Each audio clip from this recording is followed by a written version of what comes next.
Hello students. बच्चों, UPSC और MPPSC जो एग्ज़ाम है उनमें प्रीलिम्स एग्ज़ाम बहुत महत्वपूर्ण है, क्योंकि जब तक प्रीलिम्स ही आपका क्लियर नहीं होगा तो आप मेंस का एग्ज़ाम में पार्टिसिपेट नहीं कर पाएंगे। मैं बहुत सारे बच्चों को देखता हूँ कि बहुत अच्छी तैयारी है, मेंस पूरा तैयार है, सिलेबस पूरा तैयार है और प्री के लिए भी पढ़ रखा है, पर उसके बावजूद भी बहुत सारे बच्चों का प्रीलिम्स से क्लियर नहीं होता। बहुत सारी चीज़ें तैयार की हुई हैं, पर जब एग्ज़ाम हॉल में जाकर के बैठते हैं और एग्ज़ाम हॉल में जाकर के बैठ कर के और जब हम आंसर टिक करते हैं तो उस समय ह्यूमन मिस्टेक हो जाती है और बहुत सारे बच्चों के आते हुए जो क्वेश्चन हैं वो गलत भी हो जाते हैं। तो बच्चों, एक नई शुरुआत मैंने की है। अब लगभग वीक में 3 डेज, 3 दिन सप्ताह में मैं आपको अलग अलग सिलेबस के अलग अलग टॉपिक के लगभग 10-10 ओटी मैं आपको सॉल्व करवाऊँ और उसमें मैं आपको बताऊंगा कि किस क्वेश्चंस को कैसे सॉल्व किया जाए और ये भी साथ में बताऊंगा कि पढ़ा कैसे जाए। तो बच्चों, सबसे बड़ी बात है कि जब हम किसी टॉपिक को तैयार करते हैं तो देखिए, एक चीज मैं हमेशा बच्चों से कहता हूं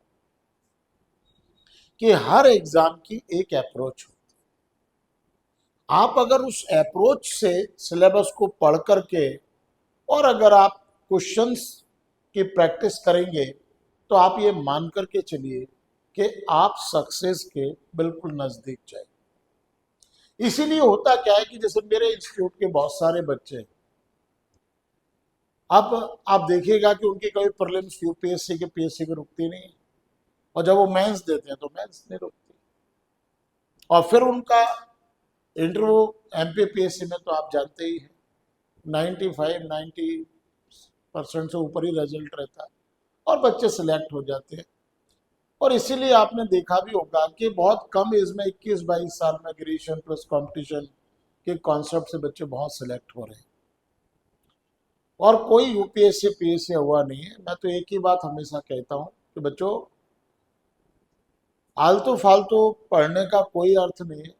गवर्नमेंट सेक्टर में आओ, सही अगर आपकी तैयारी है तो 1 से 2 साल तैयारी में आपको IAS, deputy collector, IPS, DSP या कोई भी अच्छी बड़ी पोस्ट आपको प्राप्त हो जाएगी। और अगर आप अच्छे से तैयारी करते हैं तो एसएससी सीजीएल जैसे एग्ज़ाम भी, जो कि इंडिया लेवल के एग्ज़ाम है, अच्छे एग्ज़ाम है, और अगर ठीक से अगर प्रिपरेशन करते हैं, एक लेवल के टीचर से पढ़ करके करते हैं तो वो आपका लेवल इतना ऊपर ले जाता है कि आपका सिलेक्शन हो जाता है।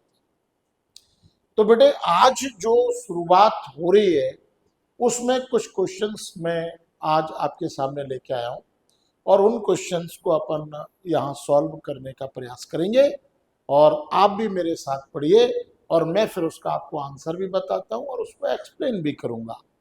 और अगर आपको कहीं कोई डाउट लगता है, कोई क्वेश्चंस में डाउट है, तो आप मेरे को व्हाट्सएप के थ्रू आप जो है भाई उस पर मैसेज करके और अपने डाउट मेरे पास भेज सकते हैं।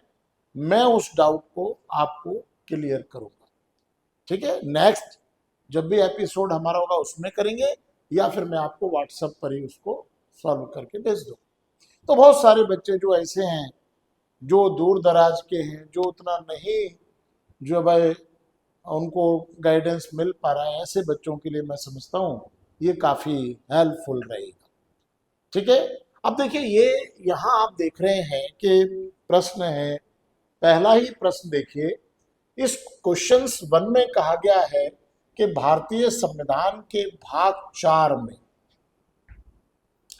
नीति निर्देशक सिद्धांतों के संदर्भ में निम्नलिखित में से कौन सा कथन सही है। इट मीन्स इसमें स्पष्ट रूप से कहा गया है कि DPSP, directive principles of state policy, जो कि पार्ट 4 में है, उसमें ये जो स्टेटमेंट यहां दिए गए उनमें से कौन से स्टेटमेंट करेक्ट। अब देखिए इसमें आप अगर हम देखते हैं तो पहले नंबर पे कि जो नीति निर्देशक तत्व हैं जो कि भारतीय संविधान के भाग 4 में, ठीक है ना। अब देखिए नीति निर्देशक तत्व भारतीय संविधान के भाग 4 में क्यों रखे गए,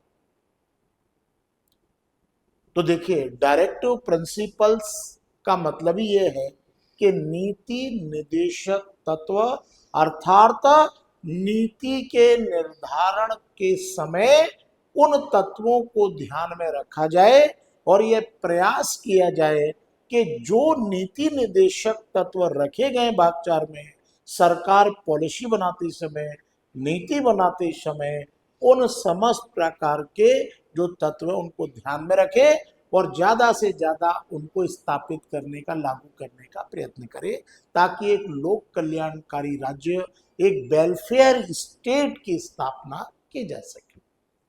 ठीक है, और मेरे ख्याल से इस बात से आपको समझ में आ गया होगा, क्योंकि जब भारतीय संविधान बना था तो हमारी ऐसी स्थिति नहीं थी कि हम एकदम से समस्त प्रकार की सुविधाएं, जनता की सारी समस्या, उनका निवारण एकदम से कर सकेंगे और एक आइडियल स्टेट, एक आदर्श राज्य की जो संकल्पना है, जो कॉन्सेप्ट है, उसको हम लागू कर सकेंगे। पॉसिबल नहीं था।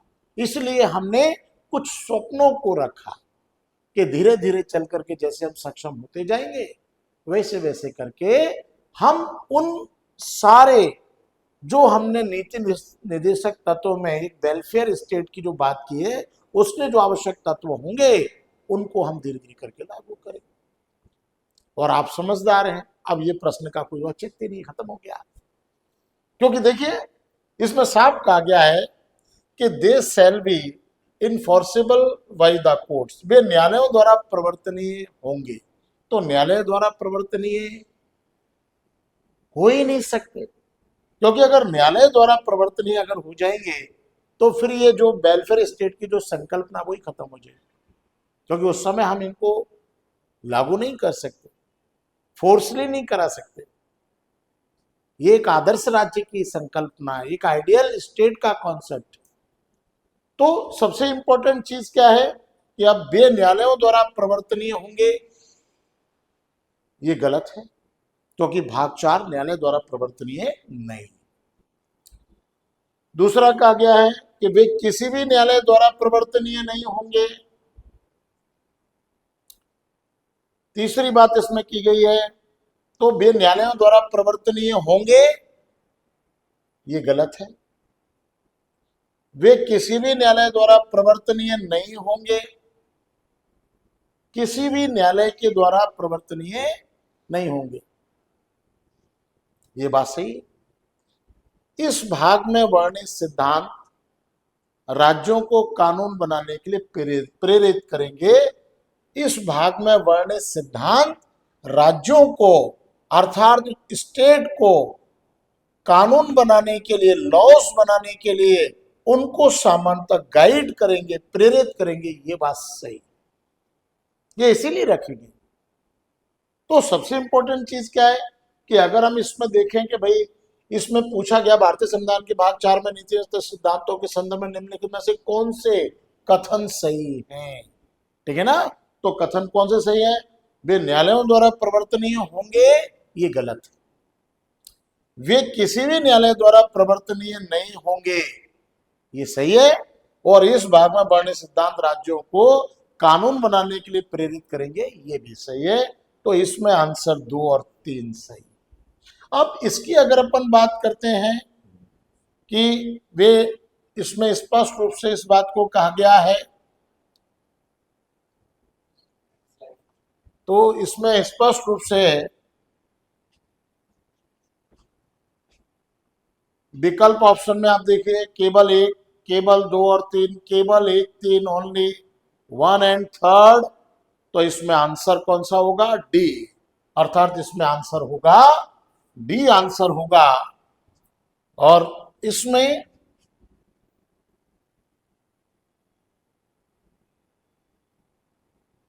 डी आंसर होगा। और इसका आंसर होगा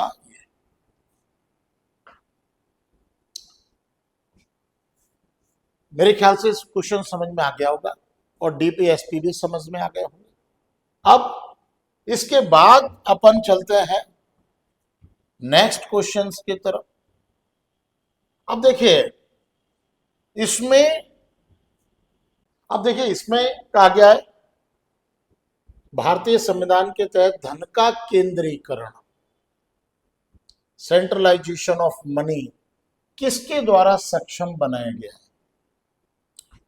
भारतीय संविधान के तहत धन का केंद्रीकरण अर्थात सेंट्रलाइजेशन ऑफ मनी किसके द्वारा सक्षम बनाया गया है? किसके द्वारा सक्षम बनाया गया, इसका तात्पर्य क्या है यहां? इसका तात्पर्य यहां यह है कि इंडियन कॉन्स्टिट्यूशन में, भारतीय संविधान में जो मनी है वो मनी किसके पास होगी और मनी का डिस्ट्रीब्यूशन कौन करेगा। तो देखिए मैं एक बात हमेशा कहता हूं कि संघीय प्रणाली में, फेडरल सिस्टम में स्टेट्स पर कंट्रोल करने के लिए हमारे यहाँ क्या है कि यूनिटरी सिस्टम को भी हमने लिया है, एकात्मक संविधान के लक्षण भी है। तो एक कहावत में हमेशा कहता हूं कि कंट्रोल करने के लिए सबसे बड़ी चीज है मनी, है ना। जैसे अपन कहते हैं ना कि भाई बाप बड़ा ना भैया और सबसे बड़ा रुपया। तो हमारे संविधानविद ये बहुत अच्छे से जानते थे कि अगर भारत को एक अखंड राज्य बनाना है, एक अखंड राष्ट्र बनाना है, तो सबसे महत्वपूर्ण यह है कि राज्यों को इस प्रकार से संघ में सम्मिलित किया जाए कि कोई भी सामर्थ्य राज्य अपना पृथक से अस्तित्व स्थापित ना करे और उसको पर्याप्त ऑटोनॉमी हो, स्वायत्ता हो और इसके साथ साथ वो संघीय व्यवस्था के अंतर्गत एकजुटता के साथ रह सके, केंद्र का राज्यों पर नियंत्रण भी हो और केंद्र सामान्य राज्यों से अलग भी। और यही कारण है कि हमारे यहाँ ज्यादातर कर लगाने के अधिकार, ठीक है ना, टैक्स के ज्यादातर जो राइट्स हैं वो सब सेंट्रल गवर्नमेंट को दिए गए, केंद्र सरकार के पास है। और इसीलिए हमारे यहाँ संघ और राज्यों के बीच में शक्तियों का पृथक्करण भी किया गया। संघ सूची, राज्य सूची, समवर्ती सूची, कहां कहां कौन कौन किन किन पर कहां पर टैक्स लगाएगा, कौन कलेक्ट करेगा, सब कुछ उसमें डिसाइड किया गया है। और संघ और राज्य के बीच में कोई विवाद ना हो, इसलिए आर्टिकल 280 के तहत, 280 के तहत फाइनेंस कमीशन की बात की गई, एक वित्त आयोग की बात की गई है कि सेंट्रल और स्टेट के बीच में जो सामर्थ्य मनी का डिस्ट्रीब्यूशन है, जो टैक्सेस का डिस्ट्रीब्यूशन है, करों का बंटवारा है, धन का बंटवारा है, वो वित्त आयोग की सिफारिश के आधार पर होगा। इसलिए हमारे यहां केंद्र और राज्य के बीच में जो शक्तियों का विभाजन है उसके तहत ही हमारे यहाँ जो मनी है उसका भी सामान्यता विभाजन किया जाता है। जैसे इसमें अगर आप देखेंगे तो इसमें स्पष्ट रूप से कहा गया है कि under the Indian constitution what enables the centralisation of money. अब इसका राइट आंसर क्या है? राइट टू प्रॉपर्टी नहीं हो सकता, संपत्ति का अधिकार, यहां कोई बात ही नहीं। डीपीएसपी की भी कोई बात नहीं है। राइट टू फ्रीडम का कोई राइट बात ही नहीं। और इसमें जो आंसर है वो है इसका डी, डिस्ट्रीब्यूशन ऑफ फाइनेंस। ठीक है, धन का जो विचलन है वो इसका आंसर है। इसमें राइट आंसर जो है वो डी। क्लियर? क्यों है मैंने आपको बता दिया।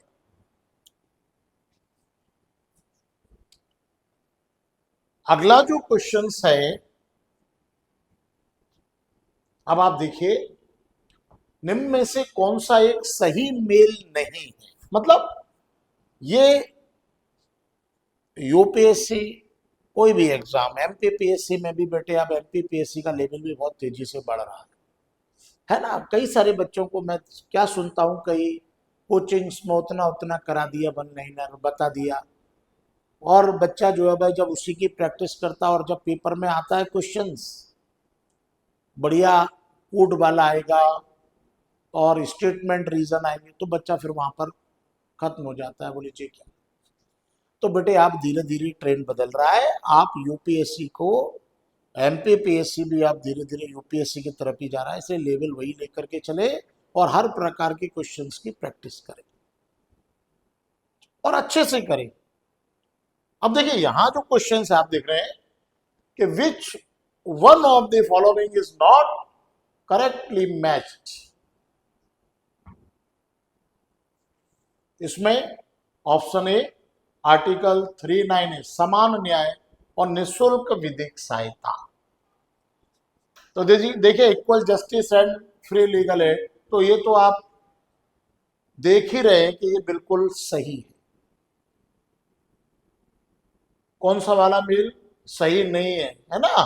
तो नॉट करेक्टली बात करनी है। तो देखिए ये तो अगर आप देखेंगे, इसकी अगर आप अपने यहाँ बात करेंगे तो देखिए ये तो बिल्कुल सही है। अगर आप बात करते हैं यहाँ पर तो ये तो बिल्कुल सही है, क्योंकि आर्टिकल 39 ए में स्पष्ट रूप से equal justice and free legal aid की बात की गई। समान न्याय और निःशुल्क विधिक सहायता राज्य प्रदान करेगा, ठीक है ना। ये तो स्पष्ट रूप से सही है। आर्टिकल अगर हम 40 की बात करें तो आर्टिकल 40 में ऑलरेडी आपके यहाँ पंचायतों की बात की गई है कि पंचायतों का गठन राज्य करेगा। Organisation of village panchayat, article 40। और आपको पता ही होगा इसमें बहुत बड़ा विवाद था, एक तरफ अंबेडकर साहब, एक तरफ गांधी जी, और गांधी जी की सामर्थ्य ग्राम स्वराज्य की अवधारणा, और गांधी जी ग्राम स्वराज्य की अवधारणा के लिए पंचायती राज को स्थापित करना चाहते थे। लेकिन अंबेडकर साहब उस समय जब संविधान बन रहा था तो पंचायती राज को संवैधानिक रूप से लागू कराने के खिलाफ थे, क्योंकि उनका मानना था कि अभी निचले स्तर पर इतनी अवेयरनेस नहीं है कि उनको राइट्स दिए जाएं, उसका मिसयूज होगा। और यही एक कारण है कि क्या किया गया, अंबेडकर साहब ने बीच का रास्ता निकाला और ये आर्टिकल 40 में पंचायतों के गठन की बात कर दी और स्पष्ट भी कर दिया यहां कि मैं ये नहीं कहता हूं कि भारत में पंचायती राज की स्थापना नहीं होना चाहिए। मैं भी चाहता हूं कि गांव के अंतिम छोर पर बैठा हुआ जो व्यक्ति है उसको भी सत्ता में, प्रशासन में, शासन में भागीदार होना चाहिए, पर सही समय पर थोड़ा सा मैच्योरिटी आ जाए, ग्राम स्तर पर परिपक्वता हो जाए, अवेयरनेस आ जाए, उसके बाद फिर इसको लागू करेंगे। और इसीलिए उन्होंने गांधी जी की बात का मान रखा और आर्टिकल 40 में ग्राम पंचायतों को शामिल कर लिया कि पंचायतों का गठन होगा, लेकिन समय आएगा तब, और राज्य इसका करेगा, ये राज्य का दायित्व है।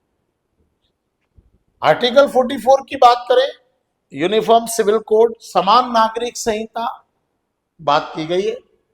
और देखिए यूनिफॉर्म सिविल कोड, समान नागरिक संहिता, इस पर तो आपने देखा ही होगा कि काफी सारा विवाद अभी चल ही रहा है, और यूनिफॉर्म सिविल कोड की बात इस समय भारत में चली रही है और उसको हम लागू करने के प्रयास तो कर ही रहे हैं। तो इसकी बात पहले ही आर्टिकल 44 में की गई थी। और आर्टिकल अगर हम 48 की बात करते हैं तो आर्टिकल 48 में यहां लिखा हुआ है separation of judiciary from executive, न्यायपालिका का कार्यपालिका से पृथक्करण। ये जो मैच है ये गलत है ना, ये सामान्यतः करेक्ट नहीं है। क्यों? क्योंकि ये जो बात की गई है वो की गई है आर्टिकल जो है भाई 50, वो आर्टिकल 50 में कहा गया है इसीलिए आर्टिकल 48 यहां पर जो है भाई गलत है। इसीलिए इसका जो आंसर है वो आंसर सामान्यतः जो है भाई कौन सा है, इसका आंसर है डी। क्लियर बेटे? तो यहां पर जो बात की गई गलत है। अब इसके आगे अगर हम अगले क्वेश्चंस की तरफ बढ़ते हैं तो अगला जो प्रश्न है वो वेरी इंपॉर्टेंट, आप देखिए question number 4 very important question है कि इसमें टू स्टेटमेंट है, दो कथन दिए गए। स्टेटमेंट ए, कार्यकारी प्रमुख भारत का राष्ट्रपति होता है। The executive head of the union is the president of India. It means ये कि भारत का कार्यकारी प्रमुख, एग्जीक्यूटिव हेड कौन होता है, भारत का राष्ट्रपति होता है। ये बात जो कही गई है वो सही है या गलत? तो भाई सही है। आर्टिकल 53, आर्टिकल 52 कहता है भारत का एक राष्ट्रपति होगा, प्रेसिडेंट ऑफ इंडिया। और आर्टिकल 53 क्या कहता है? आर्टिकल 53 कहता है कि संघ की समस्त कार्यपालिका संबंधी शक्तियां, ऑल एग्जीक्यूटिव पावर, भारत के राष्ट्रपति में निहित। इसीलिए यहां पर जब एग्जीक्यूटिव हेड की बात की जाती है तो no doubt president of India, अर्थात स्टेटमेंट बिल्कुल सही है। ये फर्स्ट स्टेटमेंट जो है वो बिल्कुल सही है। आप अगर उसको यहां देखेंगे तो ये बिल्कुल सही है। और दूसरा इसमें स्टेटमेंट देखिए दिया है, ये सारे यूपीएससी में पूछे गए क्वेश्चन ही है। स्टेटमेंट अगर अगला देखिए, इसमें कहा गया राष्ट्रपति की शक्तियों की कोई सीमा नहीं है। तो आप लोग अच्छे से जानते हैं, पढ़ते हैं बेटे अपन लोग, के संविधान में ऐसा कुछ भी नहीं है कि जिसकी कोई सीमा ना हो, क्योंकि ये डेमोक्रेसी है, ये राजतंत्र नहीं है, ये लोकतंत्र है। और इसमें राष्ट्रपति हो या एक सामान्य पियून हो, सबके अधिकार और उनके कार्यक्षेत्र सब कुछ डिफाइन है। इसलिए यहां अगर अपन बात करते हैं कि इसमें भाई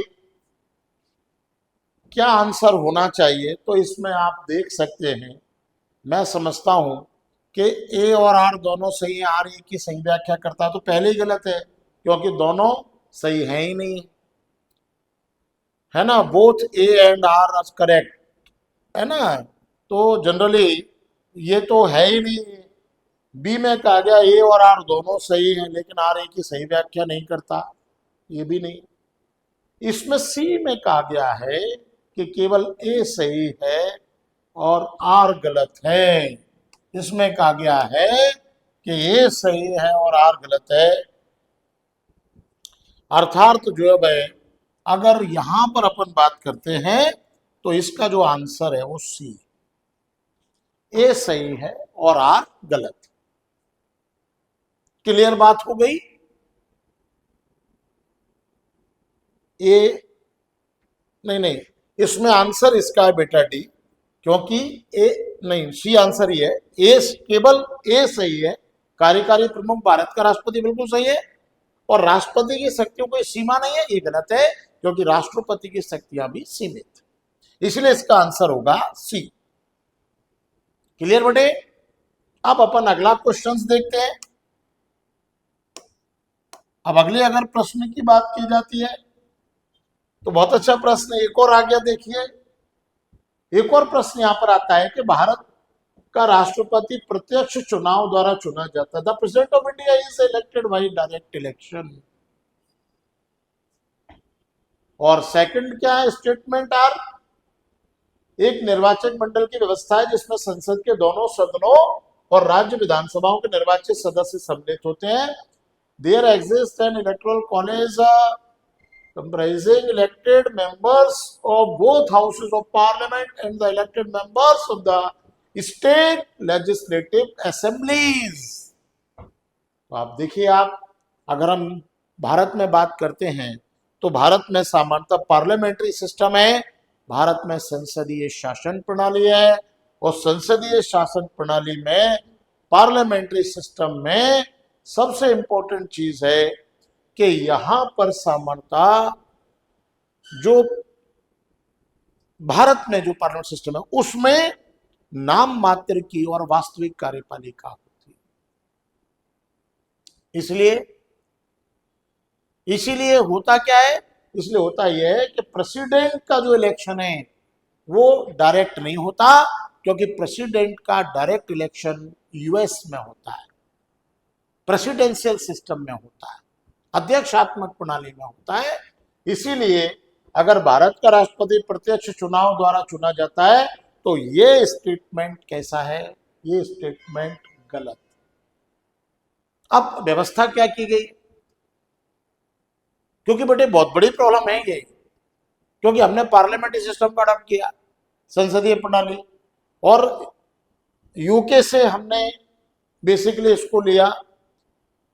और वहां पर तो क्या है कि वहां पर वहां का जो हेड होता है बेसिकली प्रेसिडेंट है, वो सामान्यतः कौन है, वो राजा है, किंग है, जो वंशानुगत होता है। अब सबसे इंपॉर्टेंट चीज है कि भारत में तो हमने सामान्यतः हमारा जो प्रेसिडेंट है उसको हमने इनडायरेक्ट इलेक्टेड करवाया, क्योंकि हमारे यहाँ राष्ट्रपति का जो चुनाव है वो सामान्यतः प्रत्यक्ष नहीं होता, वो कैसा होता, अप्रत्यक्ष होता, वो इनडायरेक्ट होता है।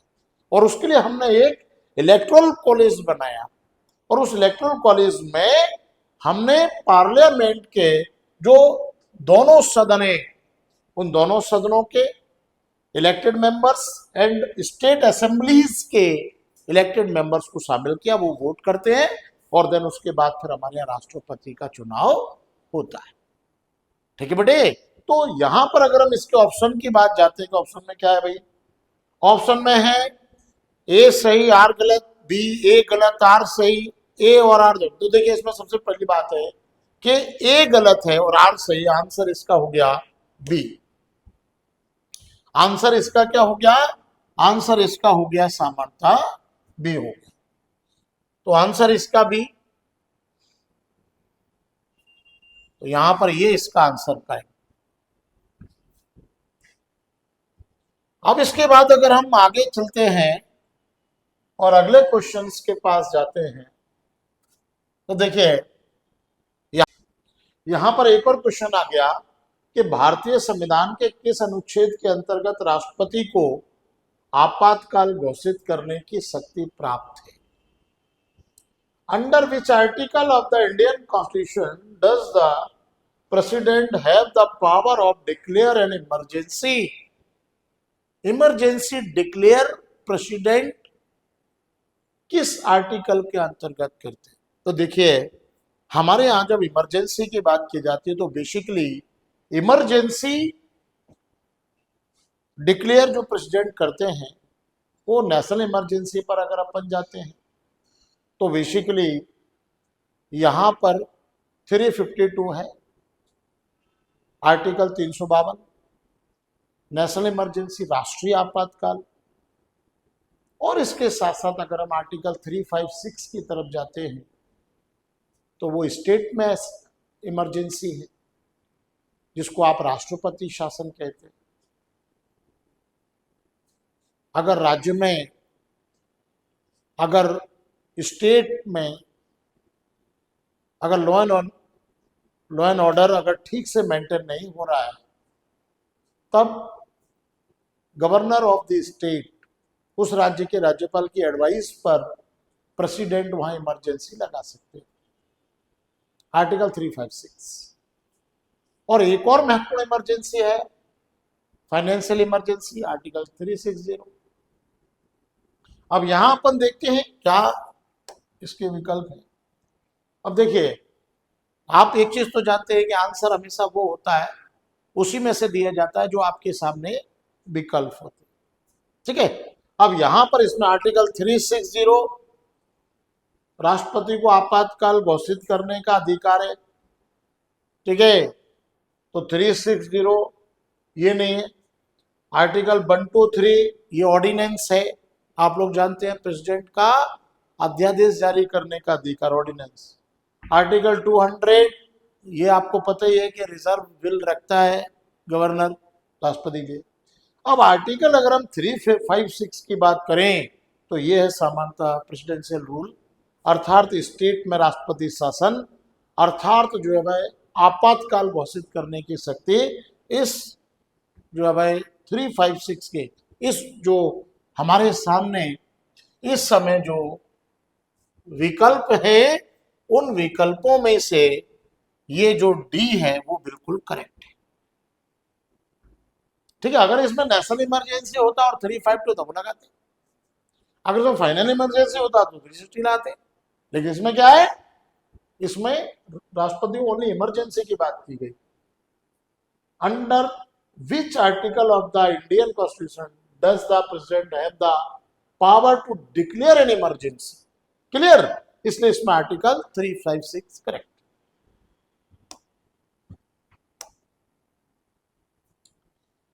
हाँ, एक और वेरी इंपॉर्टेंट क्वेश्चन है, कई बार आता है आपके एग्जाम में, बहुत बार पूछा जाता है, भारतीय संविधान सभा में वयस्क मताधिकार को 15 वर्षों के लिए स्थगित रखने की बात किसने कही थी? Who proposed postponement of adult franchise in the Indian Constituent Assembly for 15 years? देखिए, इंडियन कॉन्स्टिट्यूएंट असेंबली अर्थात संविधान सभा, तो संविधान सभा में जब सामान्यतः भारतीय संविधान का निर्माण किया जा रहा था तो एक सबसे बड़ी समस्या थी। समस्या क्या थी उस समय? प्रॉब्लम क्या थी? प्रॉब्लम यह थी कि अब वयस्क मताधिकार की अगर हम बात करेंगे और अगर हमने उसके लिए 21 वर्ष और 18 वर्ष अगर रखी, पहले 21 फिर 18 जो भी, अब उसमें बड़ी समस्या क्या है कि लोग अवेयर ही नहीं, एजुकेटेड नहीं है, लिटरेट ही नहीं है, साक्षर ही नहीं है। अब ऐसी कंडीशन में साक्षरता का लेवल बहुत कम, स्तर बहुत कम था उस समय, अवेयरनेस नहीं थी लोगों में, जागरूकता नहीं थी, और ऐसे में अगर सभी को वोट देने का अधिकार अगर वयस्क को मिलेगा तो उस कंडीशन में सही व्यक्ति का चुनाव कैसे होगा, एक योग्य कैंडिडेट का व्यक्ति चुनाव कैसे? ये प्रॉब्लम तो आज भी है। क्यों? क्योंकि इस समय आज भी हम देख रहे हैं कि भारत में आज भी जब भी इलेक्शन की बात की जाती है तो मेरे को ऐसा लगता है, ये मेरा अपना पर्सनल व्यू है, आज भी अगर कैंडिडेट की बात की जाती है तो उस कैंडिडेट को ज्यादा प्रेफरेंस मिलता है जो पर्टिकुलर उस क्षेत्र में जिस कास्ट के लोगों की संख्या अधिक है, जिनका वोट ज्यादा है, प्रयास किया जाता है कि उसी के किसी व्यक्ति को वहां से उम्मीदवार बनाया जाए। कहने का मतलब यह है कि आज भी जाति धर्म देख करके हमारी पार्टियां आज भी कैंडिडेट को चुनती, सभी नहीं पर कई में देखा जाता है। आज जब वोटिंग की बात आती है तो वोट भी अगर आप देखें तो वोट भी आज दिया जाता है, तो वो भी कहीं ना कहीं देख करके कि ये मेरी जाति का, ये मेरी जाति का, मेरे धर्म का।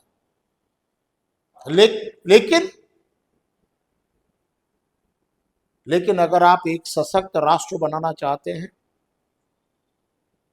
अगर आप चाहते हैं कि हमारी पार्लियामेंट एक इंटेलिजेंट पार्लियामेंट हो,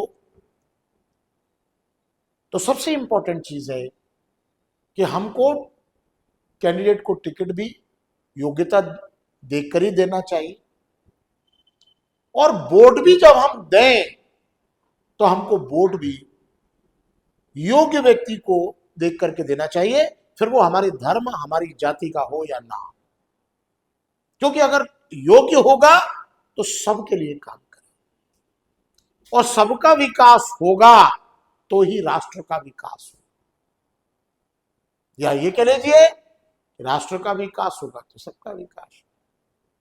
तो सबसे इंपॉर्टेंट चीज है कि ये प्रश्न बड़ा टिपिकल प्रश्न था हमारी कॉन्स्टिट्यूएंट असेंबली में कई रोचक किस्से हैं इसके। संविधान सभा के इतने किस्से हैं कि अभी मेरे पास टाइम नहीं, कभी अगर आप लोग में से कोई ऑफलाइन क्लास लेगा तो फिर आप आइएगा क्लास में। मैं कम से कम 10 से 12 दिन इसी में निकलते हैं, तो मैं बहुत सारी चीजें बताता हूं।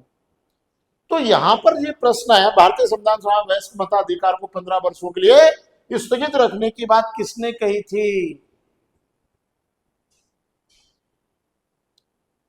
अनुमान लगाइए।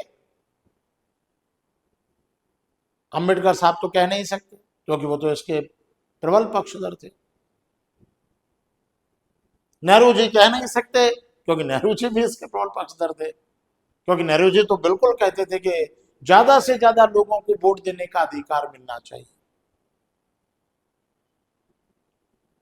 और धीरे धीरे लोगों में अवेयरनेस आ जाएगी और अपने बीच के लोगों में से जब अच्छे कैंडिडेट का चुनाव होगा तो वो उनके लिए बेहतर कार्य करेगा। तो नेहरू जी का स्टेटमेंट, अंबेडकर साहब का स्टेटमेंट ये था कि नहीं, वयस्क मताधिकार को अभी से लागू किया जाना चाहिए। संविधान लागू होने के साथ ही ये लागू होना चाहिए।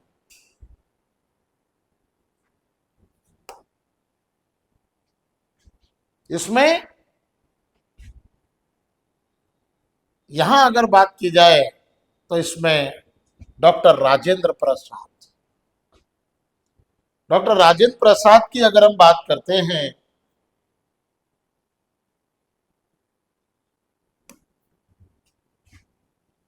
डॉक्टर राजेंद्र प्रसाद ने, जो कि संविधान सभा के उस समय अध्यक्ष थे, उन्होंने इस बात को कहा था, डॉक्टर राजेंद्र प्रसाद ने, कि भाई हम वयस्क मताधिकार की बात कर रहे हैं पर हमें सबसे पहले साक्षरता पर, लिटरेसी, अवेयरनेस, इस पर फोकस करना चाहिए।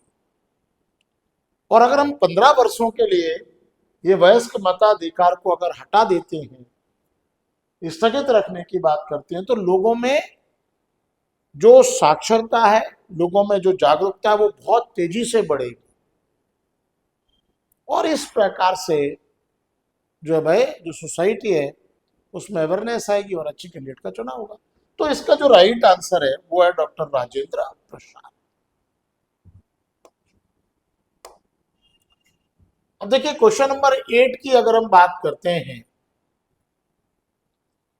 तो क्वेश्चन नंबर 8 जो है उसमें आप देखिए कि निम्नलिखित में से कौन सा युग्म सही मेल नहीं खाता है? Which of the following pairs is not correctly matched? और इसमें आप देखिए मौलिक अधिकार, फंडामेंटल राइट्स, मौलिक अधिकार, फंडामेंटल राइट्स, इसमें लिखा हुआ है संघीय राज्य America, United states of America. ये तो सही है, फंडामेंटल राइट्स तो अमेरिका से ही लिए गए। राज्य के नीति निदेशक सिद्धांत, डीपीएसपीएस, ये भी सही, आयरलैंड से लिए गए। ये बात अलग है कि आयरलैंड में ये न्यायालय द्वारा प्रवर्तनीय है और भारत में न्यायालय द्वारा प्रवर्तनीय नहीं। सी की अगर हम बात करते हैं, केंद्र के विशेष अधिकार, special power of central Australia, ये भी बिल्कुल बात सही। लेकिन इसमें जो डी में कहा गया है कि आपातकालीन शक्ति, इमरजेंसी पावर्स, ये जापान से लिए, यह गलत। ये प्रोविजंस जापान में नहीं। इमरजेंसी पावर्स के कॉन्सेप्ट में बहुत बड़ी जो भूमिका है वो जर्मनी की, और इसके साथ साथ हमने स्वयं इसको अपने तरीके से अपने एनवायरनमेंट में हमने इसको स्वयं बनाया। आर्टिकल 352, 356, 360 मैं पहले बता चुका हूं, इसलिए आंसर इसका क्या है? डी है। क्वेश्चंस अगर हम यहां बात करते हैं, एक और वेरी इंपॉर्टेंट है, संवैधानिक विकास से रिलेटेड है। देखिए आप, match list 1 with list 2 and choose the correct code. तो देखिए इसमें पहले ही है कार्यपालिका परिषद की स्थापना, एस्टेब्लिशमेंट ऑफ एग्जीक्यूटिव काउंसिल। अब आप देखिए कि ये मैच कर रही है क्या, उसमें लिखा हुआ रेगुलेटिंग एक्ट 1973, 1973 का रेगुलेटिंग एक्ट, कार्यपालिका परिषद की स्थापना भारत में पहली बार बक्सर के युद्ध के बाद, जब बिहार, उड़ीसा, बंगाल का रेवेन्यू कलेक्ट करने का राइट्स मिला ईस्ट इंडिया कंपनी को, तो उसके बाद फिर सामान्यतः ब्रिटिश सरकार का जो अभी तक का एकमात्र पर्पज, उद्देश्य था कि भारत में व्यापार करना, लेकिन धीरे धीरे उनका सामान्यतः जो उद्देश्य है वो धीरे धीरे व्यापार के साथ साथ राजनीतिक हो गया, और राजनीतिक प्रभुसत्ता स्थापित करना ये सामान्यतः उनका उद्देश्य हो गया। और बस प्लासी और बक्सर के युद्ध के बाद यहीं से शुरुआत होती है ईस्ट इंडिया कंपनी के लिए लिखित नियमों की। पहली बार सामान्य फर्स्ट टाइम इंडिया में ईस्ट इंडिया कंपनी के लिए ब्रिटिश पार्लियामेंट के द्वारा लिखित नियम प्रस्तुत किए गए, और लिखित नियम के साथ साथ क्या किया गया, पहली बार कुछ लेवल पर सेंट्रलाइजेशन भी शुरू हुआ। जैसे अभी बंगाल का गवर्नर था, बंबई का गवर्नर था, मद्रास का, अब क्या किया गया, अब बंबई मद्रास को बंगाल के गवर्नर जनरल के अधीन लाया गया, और बंगाल के गवर्नर को एक नया नाम मिला, गवर्नर जनरल। तो अब सामान्यतः गवर्नर जनरल का पद आ गया। कार्यपालिका परिषद के मतलब 4 सदस्यीय एक एग्जीक्यूटिव काउंसिल बनाई गई, और यहां पर देखिए थोड़ा सा सेंट्रलाइजेशन आपको दिखाई देना शुरू हो जाता है। इस प्रकार से ये तो बिल्कुल राइट है। दूसरा, सर्वोच्च न्यायालय की स्थापना, Pitt's India act 1784, Pitt's India act 1784, बिल्कुल सही बात है। पिट्स इंडिया सर्वोच्च न्यायालय की स्थापना के बारे में, सुप्रीम कोर्ट के बारे में इसमें बात की गई। तो पिट्स इंडिया एक्ट ब्रिटिश प्रधानमंत्री जॉन पिट के जो उनके अपने विचार थे, सुझाव थे भारत में ईस्ट इंडिया कंपनी को स्टैब्लिश करने के लिए, बेसिकली उन्हीं के विचारों पर आधारित ये जो भाई चार्टर था, वेरी इंपॉर्टेंट था। और इसमें फर्स्ट टाइम, पहली बार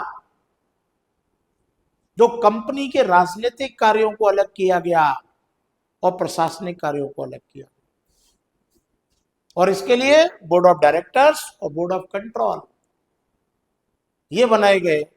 और इस प्रकार से सामान्यतः जो है भाई पिट्स इंडिया एक्ट राइट्स है, ब्रिटिश व्यापारियों को भारत में कार्य करने की अनुमति, ब्रिटिश व्यापारियों को भारत में कार्य करने की, British merchants allowed to operate in India, ये कह लीजिए कि चार्टर एक्ट 1813, मतलब ये कि अंग्रेजों की चाल के ईसाई मिशनरीज को भारत में भेजो, और धीरे धीरे करके ईसाई धर्म के लोगों की संख्या बढ़ाओ, भोले भाले आदिवासी जो भारतीय हैं उनको सामान्यतः कन्वर्ट करो ईसाई धर्म। इसलिए क्या किया गया, अभी तक जो था ब्रिटिश व्यापारियों को भारत में कार्य करने की अनुमति दी गई, अब जो एकाधिकार था उसको हटा दिया गया, अर्थात अब कोई भी ब्रिटिश नागरिक भी भारत में व्यापार कर सकता है, आ जा सकता है। और इस तरीके से इस 1813 के चार्टर एक्ट से ईसाई मिशनरीज का भारत में प्रवेश शुरू।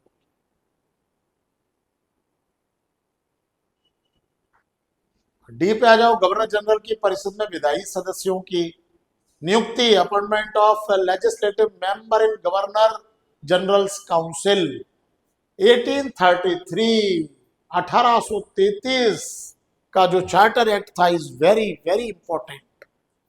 और 1833 का जो चार्टर एक्ट था उसने तो बहुत महत्वपूर्ण भूमिका यहां पर निभाई थी धीरे धीरे ब्रिटिश सरकार को यहाँ स्थापित करने की। और देखिए 1833 से बहुत गवर्नर जनरल की परिषद में विधायी सदस्य की नियुक्ति इसके अंतर्गत की गई। और ये वाली बात भी सही है। तो यहां पर अगर हम आते हैं और ऑप्शन में देखते हैं तो इसका ए आंसर ही सही है। ए का एक, दो का दो, तीन का तीन और चार का चार, ठीक है ना, ये बिल्कुल करेक्ट आंसर है। चर्चा मैंने आपसे करी ली है। अब इसके बाद अगर अपन अगला क्वेश्चन देखते हैं तो वो है, हाँ इसमें भी match list one with list second and select the correct answer using the codes given below.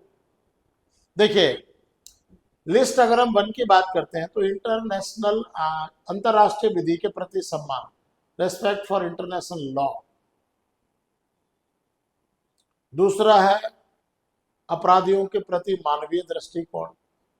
तीसरा वैज्ञानिक अनुसंधान और सुधार की भावना का विकास। अब देखिए, इसमें पहले अगर हम बात करें तो आर्टिकल 51D में स्पष्ट कर दिया गया है कि रिस्पेक्ट फॉर इंटरनेशनल लॉ, ठीक है ना। आर्टिकल 50 में स्पष्ट रूप से कहा गया है कि सरकार की ये रिस्पॉन्सिबिलिटी है, जिम्मेदारी है कि वो अपने सभी प्रकार के अंतरराष्ट्रीय जितने भी मसले हैं वो सबको बातचीत के द्वारा हल करेगा, पीसफुल तरीके से, शांतिपूर्वक तरीके से, और सभी इंटरनेशनल लॉ की रिस्पेक्ट करेगा। तो यस,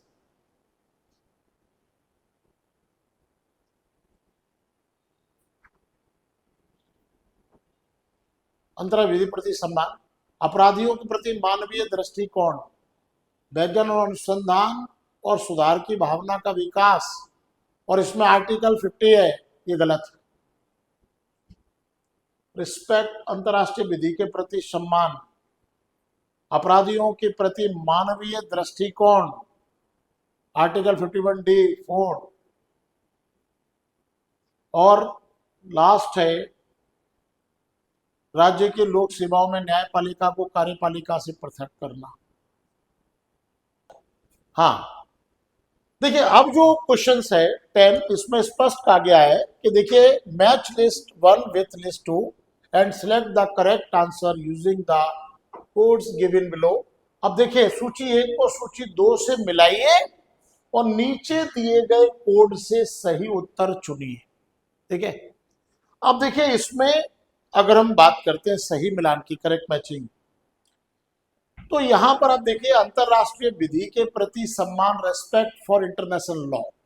तो देखिए, हमारे आर्टिकल 51 में स्पष्ट रूप से कहा गया है, आर्टिकल 51 स्पष्ट रूप से कहता है कि राज्य अपने समस्त प्रकार के जितने भी अंतरराष्ट्रीय मसले हैं उनका शांतिपूर्वक तरीके से हल करें, ठीक है ना। इसलिए, और इसके साथ साथ जितने भी इंटरनेशनल लॉ हैं उनकी रेस्पेक्ट करेगा।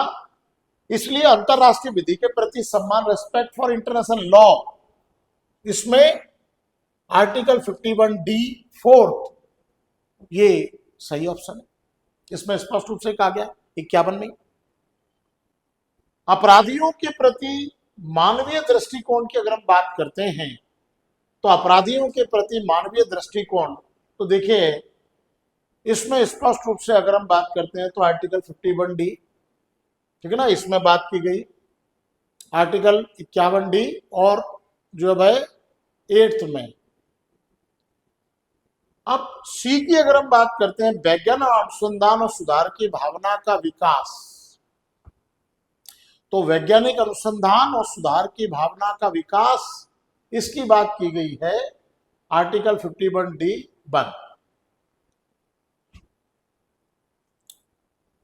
एक है इसका, और राज्य की लोक सेवाओं में न्यायपालिका को कार्यपालिका से पृथक करना, ये मैं पहले चर्चा आपसे कर ही चुका हूं। तो separation of judiciary from executive in state services, article 50 है, पहले अपन डिस्कस कर ही चुके हैं, अनुच्छेद 50 अर्थात 3। तो देखिए, 4th का इसमें अगर हम देखते हैं तो कौन सा है, 3 है ना। तो इसका जो है सही जोड़ी है इसकी 2 4 1 3, है ना। देखिए 2 4 1 3, तो राइट आंसर जो इसका है वो राइट आंसर इसका होगा, राइट आंसर इसका होगा वी, 2 4 1 3। क्लियर। अब देखो बच्चों, ये जो क्वेश्चंस मैंने आपसे डिस्कस किए, वो आज मैंने आपसे 10 प्रश्न डिस्कस किए, और मेरे ख्याल से कुछ चीजें ऐसे बच्चों को जिनको जो अभी प्रीलिम्स के लिए और प्रिपरेशन कर मेहनत कर रहे हैं, उनके लिए काफी हेल्पफुल होंगे। और अभी अब जो नेक्स्ट में आपसे मेरी मुलाकात जो होगी, उस मुलाकात में अगले 10 क्वेश्चंस पर मैं आपसे चर्चा करूंगा और उन क्वेश्चंस के आपको आंसर बताऊंगा और उसके जो है उसको एक्सप्लेन भी करूंगा। तो बेटे क्या है कि जब हम क्वेश्चंस लगाते हैं, आपने देखा होगा, तो सबसे इंपॉर्टेंट चीज क्या है, हमको सिलेबस अच्छा तैयार होना चाहिए पहली बात, फिर एक एक चीज हमको याद भी होना चाहिए। अब क्वेश्चंस यूपीएससी का हो या एमपीपीएससी का हो या एसएससी सीजीएल का हो, बड़े लेवल अगर अच्छा है, इंडिया लेवल के बड़े एग्जाम है, तो इनमें आपको एक एक चीज, एक एक आर्टिकल, सब कुछ आपको टिप ऑफ टंग होना चाहिए, याद होना चाहिए, ठीक है ना। और देखो हमेशा अपन एक चीज कहते हैं, लर्न करेगा तो अर्न करेगा, और लर्न ही नहीं करेगा तो अर्न कैसे करेगा। इसलिए कॉन्सेप्ट भी क्लियर होना चाहिए और फैक्ट भी एक एक याद होना चाहिए। इसीलिए बहुत अच्छी प्रैक्टिस, बहुत अच्छी तैयारी के बाद